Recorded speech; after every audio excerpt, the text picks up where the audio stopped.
Hi everyone, good afternoon. Today I wanted to make a quick video to show you what it's like taking a class, an MSW class online. So I started my social work program online, so excited, with Binghamton University. I started it last week, Monday. So I've only done one module so far, which is going to close today at 11:59 p.m. Sorry, there's a lot of noise outside, but I hope you can hear me. Anyway, so I wanted to take you guys through what it's like to take my classes online as a busy mom of two, married, with a full-time job. Um, the first module has been okay, so I'm hoping that the rest of the classes slash the entire degree is not super overwhelming, but we'll see. I'll show you module by module, hopefully, as time goes on, how the classes are going. I'll give you updates. So this is to help those who are trying to take their courses online, who wants to do an online MSW program. I'm sure that my college is not going to be the same as the college that you're attending, but maybe because since they are accredited by the same institution, maybe the classes might be similar and the course load might not be super overwhelming like yours too. But anyway, I hope it helps. That's what I'm trying to say. I hope it helps. Anyway, I am sharing my screen right now. I logged into my Brightspace classes and I'm just going to go to module 1 because that's all I have right now. Module 1, they're going to post each module as they go along. Tomorrow module 2 will be posted. I really hope you can see what I'm doing. This is my first time using screencast, so I think I'm okay. Anyway, let's keep going. Anyway, so I clicked on module 1 and this is my first class. I'm taking 2, so these are the 2 classes I'm taking. Actually, this is my second class. I'm taking Generally Social Work Practice 1, and then I'm doing Foundations of Scientific Inquiry and with Social Systems, which is basically research class. And these 2 are just orientation. Anyway, so this is the second one. So my first module required me to there was a video that I had to view. I really love Brightspace because it gives you a checklist as you go along, so it kind of motivates you to keep going because you want to see that check, like, oh, I'm doing this, I'm completing everything. It's keeping track for me. Anyway, so you view the video. It's just a video about social workers and the different roles that they perform in different institutions and agencies. And then another video, another life of a social worker video. And then there was a link that goes to NASA to tell you, this is what NASA says about social work and advocacy, and these are all the ways that they advocate for us, blah blah blah blah blah. I'm gonna go back. Go back here. If you look here too, it has like a drop down list of all the things in module 1. And then you view this video too, another video, blah blah blah blah blah, which I'm gonna close out of because I don't need it. I already viewed it. And after that, I'm gonna go back. This is also like a breadcrumb, I call it. Takes you back to where you started. So these were all the things, the links in the videos. This is just for module 1. Usually there's a recorded lecture, but because this is module 1, there was no recorded lecture. So, and then we have a discussion at the end, a quiz or a discussion. So here's my module 1 discussion. And my class requires us to have a post for our comments.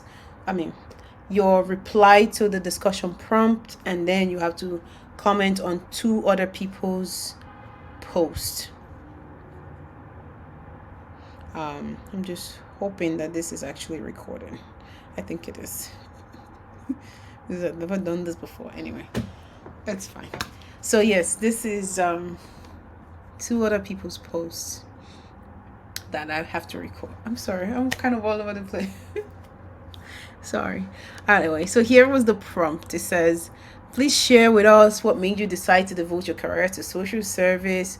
what you learn about the profession that you weren't aware of before from watching those videos and going to those websites and reading and exploring. And then, did any one of those other social workers inspire you to learn more? And then you have to define what is your own definition of advocacy and empowerment.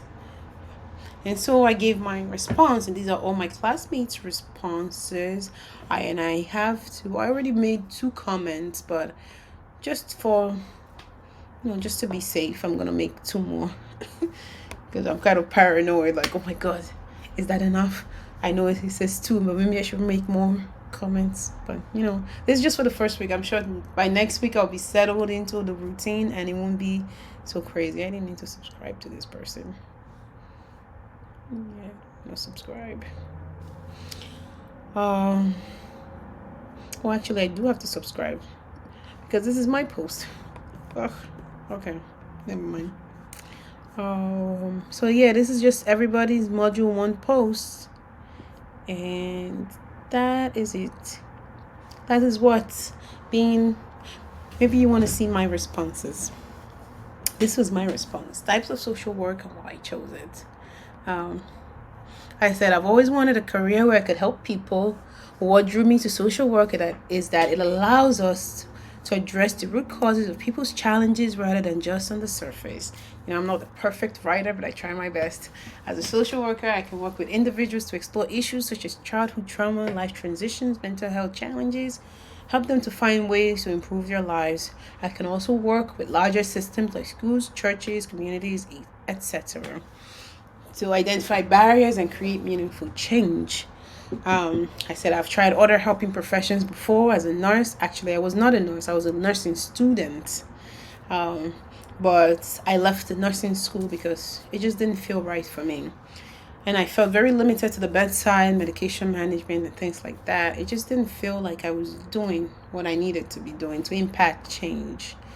And then I became a teacher.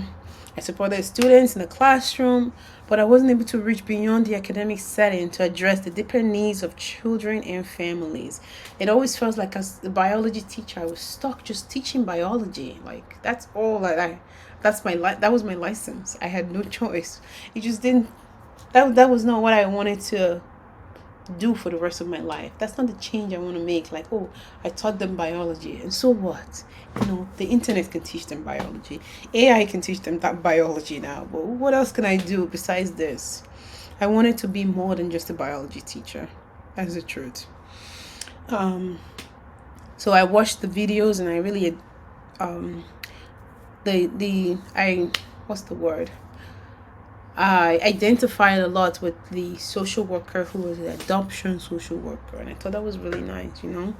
I'm a mom. I feel connected to the idea of helping families grow and adopting children, guiding them through that process, which was kind of nice. I said that my definition of advocacy is the ability to speak or act on someone else's behalf and bringing about change. And as a social worker, we have to advocate for our clients by helping them find and access resources to help improve their lives.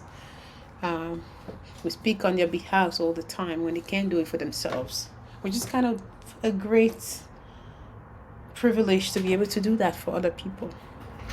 And on the other hand, empowerment is giving people the tools and confidence and knowledge to speak for themselves. Empowerment can look like educating someone or a group of people on a particular societal or economic issue so that they can be better informed to make a change. Anyway, so I don't have to read it out for you, but this is basically the gist of what module 1 was like, and it's been very good so far. I can give you a sneak peek on my other modules. My other class has actually posted their module 2. They did allow me to access it, so I did that one. My first class, you cannot go at your own pace. They have to open the module on Mondays and such. This one, she posted all the modules, and you can do some of them, but the quizzes and other stuff you can do. The readings you can do. So this one allows you to read, and then when you get here, there's a link of more readings. It's a research class. You learn about the research paradigms and the different types. There's a quiz which I can't do until Monday. It starts September 4th, you see. I can't do it. And then this one, the assessment she did allow me to do. So I was able to read, and then they had a set of questions for me to answer. And then once you click on it, you write a bunch of stuff to submit it. You can also attach a link. Says you can upload the files. I just copied and pasted it, my response. Actually, I did upload the file too, so that's good. I did both just to be safe. And then there's part 2. Part 2 was a video and another discussion post. And I posted my responses. But I was the only one that posted because nobody is doing it anymore. Nobody has done module 2 except for me. So I'm trying to work one module ahead so I'm not overstressed. That's not just because she opened them all for me. I feel like I should take advantage and not just wait. When I'm done with one module, I just want to keep going. I like to work at my own pace. Anyway, so that was it. And that was module 2 for this class. So this is my overview of what it's like to take an online, I'm going to go back to course 1. What it's like to take an online class as a social worker. I'm very proud of my decision to go back to school. I know that the job market is really stressful right now, very hard, but I'm keeping my faith that in the next 3 years when I graduate, things will be better and we'll be looking up. I have my whole plan and I'm comfortable with my decision. So if you have not made your decision yet, I hope that this helps encourage you in that process. And I'll see you in my next video. Till next time.